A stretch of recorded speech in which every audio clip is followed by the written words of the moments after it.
وسلام على عباده الذين اصطفى أما بعد فأعوذ بالله من الشيطان الرجيم والفجر وليال عشر সম্মানিত হাজিরিন, আমি আপনাদের সম্মুখে জিলহজ মাসের প্রথম 10 দিনে কিছু গুরুত্ব এবং ফজিলত নিয়ে আলোচনা করব। এর গুরুত্ব এবং ফজিলত যদি আমরা বুঝতে চাই তাহলে কালাম হাকিমের সূরাতুল ফাজরের শুরুতেই যদি পড়ি ওয়াল ফাজর ওয়া লায়ালিন আশর, মহান রব্বুল আলামিন বলতেছেন এখানে ফজর এবং 10 রাত্রির কসম। ফজর মানে ফজরের সময়ে, আর 10 রাত্রির দ্বারা সর্বসম্মতিপূর্ণ হলো জিলহজ মাসের রাত্রিগুলো, দিনগুলোই। আরও যদি এর গুরুত্ব সম্পর্কে আমরা জানতে চাই, রাসূল করিম সাল্লাল্লাহু আলাইহি সাল্লামের হাদিস যদি আমরা দেখি, তিরমিজি শরীফে বর্ণিত 758 নম্বর হাদিস হযরত আবু হুরায়রা রাদিয়াল্লাহু আনহু হতে বর্ণিত। তিনি বলেন, আল্লাহ রাসূল সাল্লাল্লাহু আলাইহি সাল্লাম বলেছেন, মা মিন আইয়ামিন আহাব্বু ইলাল্লাহি আন ইউতাআব্বাদা লাহু ফিহা মিন আশর যিল হজ্জাতি। আল্লাহ যে ইবাদতগুলো করা হয়, বিশেষ যে দিনগুলো রয়েছে ইবাদতের, তার মধ্যে থেকে অন্যতম দিনগুলো জিলহজ মাসের 10 দিন। সেটা কিভাবে? রাসূল করিম সাল্লাল্লাহু আলাইহি সাল্লাম বলতেছেন, ইয়া আদিলু সিয়ামু কুল্লি ইয়াউমিন মিনহা বিসিয়ামি সানাতিন। এই দিনের একদিনের রোজা অন্য অন্য দিনের 1 বছর রোজার সমতুল্য। সুবহানাল্লাহ। ওয়া কিয়ামু কুল্লি লাইলাতিন মিনহা বিকিয়ামি লাইলাতিল কদর। আর এই রাত্রিগুলোতে ইবাদত করলে মহান রব্বুল আলামিন শবে কদরের রাত্রির ইবাদতের সমতুল্য সওয়াব দিয়ে থাকেন। সুবহানাল্লাহ। আরো একটা হাদিস যদি আমরা দেখি, নাসাই শরীফে বর্ণিত আন হাফসা রাদিয়াল্লাহু তাআলা আনহা قالت খামসুন লাম ইয়াকুন নবী সাল্লাল্লাহু আলাইহি সাল্লাম ইয়াদউনা সিয়াম ইয়াউমি আশুরা ওয়া 10 মিন যিলহিজ্জাহ ওয়া 3 আইয়াম মিন কুল্লি শাহরিন ওয়া রাকাতাইন ক্বাবলা ফাজর। যে 5টা জিনিস এমন যেটা কখনো আল্লাহ রাসূল থেকে ছুটে যেত না। তার মধ্যে একটা হলো সিয়াম ইয়াউমি আশুরা, আশুরা দিনে রোজা রাখা, পরে জিলহজ মাসে রোজা রাখা, প্রত্যেক মাসে 3 দিন রোজা রাখা, ফজরের শুরুতে যে 2 রাকাত আছে এই 5টি আমল আল্লাহ রসুল থেকে কখনোই ছুটত না।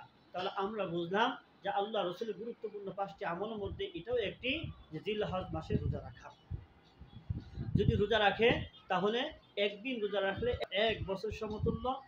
যেই ব্যক্তি রাত্রি ইবাদত করবে, আল্লাহ তাআলা লাইলাতুল কদরের রাত্রিতে সওয়াব করে সমতুল্য সওয়াব দান করবে। তো বিশেষ করে আরাফা দিনের ব্যাপারে আল্লাহ রাসূল সাল্লাল্লাহু আলাইহি সাল্লাম বলেছেন, তিরমিজি শরীফে এই হাদিসে আছে এবং অন্যান্য হাদিসে আছে, ইয়াউমা আরাফা আন্নী আহতাসিবু ইলাল্লাহি আন ইউকাফিরা সানাতা আল্লাতী ক্বাবলাহু ওয়া সানাতা মিন বা'দাহু। রাসূল কারীম সাল্লাল্লাহু আলাইহি ওয়াসাল্লাম বলতেছেন, আমি তো আল্লাহর কাছে আশাবাদী যেই ব্যক্তি আরাফা দিন, তথা আরাফা উদ্দেশ্য হলো 9 তারিখ, আমাদের দেশে যে 9 তারিখ হবে সেইটা 9 তারিখে আরাফার দিন হিসেবে সাব্যস্ত হবে, এবং আরবে যে 9 তারিখ হবে যেই দিন, সেই দিনই 9 তারিখ হিসেবে কি হবে? আরাফা দিন হিসেবে সাব্যস্ত হবে। তাহলে এই 9 তারিখে যেই ব্যক্তি, অর্থাৎ এর আগের দিন যেই ব্যক্তি রোজা রাখবে, আল্লাহ রসুল বলতেছে, আমি তো আল্লাহর কাছে আশাবাদী আল্লাহ তাআলা পিছনের 1 বছরের এবং সামনের 1 বছরের গুনাহ মাফ করে দিবেন। সুবহানাল্লাহ। তাহলে এই আলোচনা দ্বারা বুঝতে পারলাম যে অবশ্যই এই জিলহজ মাসের, বিশেষ করে জিলহজ মাসের এই 10 দিনের গুরুত্ব রয়েছে। হাদিস এবং কিতাব থেকে আরো বেশ কিছু আমল পেয়ে থাকি। তার মধ্যে একটি আমল হলো নখ। এই 10 দিনের ভিতর কোনো ধরনের চুল, গোঁফ, নখ, অবাঞ্ছনীয় পশম, জেরে নাক ইত্যাদি এইগুলো কাটা যাবে না। এগুলো না কেটে কেউ যদি ঈদের দিন কুরবানি করার পর কেটে নেয়, তাহলে তাকে আল্লাহ তাআলা এক কবুলকৃত কুরবানি সওয়াব দান করবেন। সুবহানাল্লাহ। এখানে এই ব্যাপারে রাসূল করিম সাল্লাল্লাহু আলাইহি সাল্লাম বলেছেন, আবু দাউদ শরীফের 2789 নম্বর হাদিস, আন আব্দুল্লাহ ইবনে আমর ইবনে আস রাদিয়াল্লাহু তাআলা আন্না রাসূলুল্লাহ সাল্লাল্লাহু আলাইহি ওয়াসাল্লাম قال قال الرجل أمرت بيوم الأضحى عيدا। আল্লাহ রাসূল এক ব্যক্তিকে বলতেছেন যে আমাদেরকে নির্দেশ দেওয়া হয়েছে ইয়াউমুল আদহা, অর্থাৎ কুরবানি দিনে আনন্দ করার জন্য। আনন্দ উদ্দেশ্য হলো এখানে কুরবানি করার জন্য। জাআলাল্লাহু লিহাদিল উম্মতি, আল্লাহ তাআলা এই দিনটাকে নির্ধারণ করে দিয়েছেন।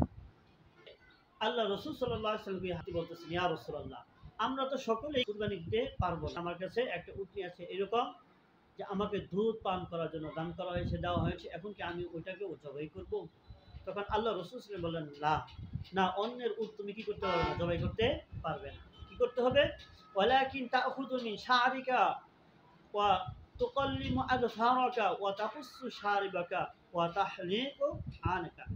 কুরবানি দিন তোমার চুল কাটবে, কুরবানি দিন তোমার নখ কাটবে, কুরবানির দিন তুমি মুছ কাটবে, কুরবানির দিন জেরে না পরিষ্কার করবে, ইত্যাদি ইত্যাদি কাজ করবে। যদি এটা করো তাহলে লাভটা কি হবে? যালিকা তামাম উদহিয়াতি, এটা হলো তোমার কুরবানি পূর্ণতা। আল্লাহ তাআলা তোমাকে কুরবানি সওয়াব দান করবেন। সুবহানাল্লাহ। তাহলে আমরা কি পেলাম?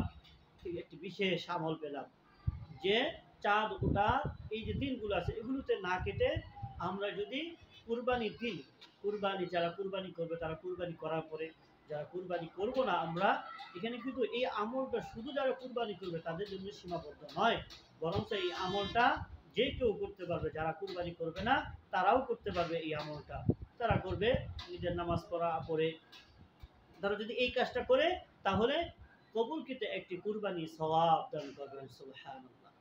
তাহলে আমরা বুঝলাম যে নখ ইত্যাদি কি করা যাবে না, এই দিনগুলোতে কাটা যাবে না। হ্যাঁ, তবে একটা খেয়াল রাখতে হবে, যদি কারো এমন হয় যে এর আগে কাটে নাই কিন্তু তার দিন যাইতে যাইতে যাইতে 40 দিনের বেশি হয়ে যাচ্ছে, তাহলে অবশ্যই তার এই মুস্তাহাব বা সুন্নত আমল ছেড়ে দিয়ে জেরে নাক, নখ ইত্যাদি কেটে ফেলতে হবে। কারণ আব্দুল ইবনে ওমর রাদিয়াল্লাহু বলতেছেন যে আল্লাহ রাসূল সাল্লাল্লাহু আলাইহি সাল্লাম আমাদের অবাঞ্ছিত পশম, নখ ইত্যাদি কাটার ব্যাপারে একটা সময় সীমা নির্ধারণ করে দিয়েছেন। সেই সময়টা হলো 40 দিন। 40 দিন থেকে বেশি যাওয়া যাবে না। এখন যদি এমন হয়ে যায় যে এই 10 দিন পুরা করতে গিয়ে 40 দিনের বেশি হয়ে যায়, তাহলে অবশ্যই কিন্তু কি করা লাগবে? এগুলো কেটে ফেলতে হবে। আল্লাহ তাআলা আমল করার তৌফিক দান করুন। এখন আসেন এগুলো কাটবে কখন? হাদিস থেকে বোঝা যায় কুরবানি করার পরে কাটবে। কারণ এটা সাদৃশ্যটা হলো হাজিদের সাথে। আর হাজিরা যেহেতু কুরবানি পরেই চুল কাটে ইত্যাদি কাটে, তাহলে তেমনিভাবে যারা হজ করতে যাবে না কিন্তু তারপর তাদের সাদৃশ্য স্বরূপ আমল করবে, তাদেরও কুরবানির পরেই কাটা লাগবে। আল্লাহ তাআলা মাঝে মধ্যে আমাদেরকে একটু অফার দিয়ে থাকেন। ভাইয়েরা আমার মা ও বোনের, আমার বাবারা, খেয়াল রাখবেন, ঈদ আসতেছে। ঈদের সময় কিন্তু একটা বিশাল অফার দিয়ে থাকে ফ্রিজওয়ালারা। এই অফার কিন্তু গ্রহণ করে মোবাইলওয়ালারা একটা অফার দিবে, এই মোবাইলের অফার কিন্তু গ্রহণ করা হয়, তাই না?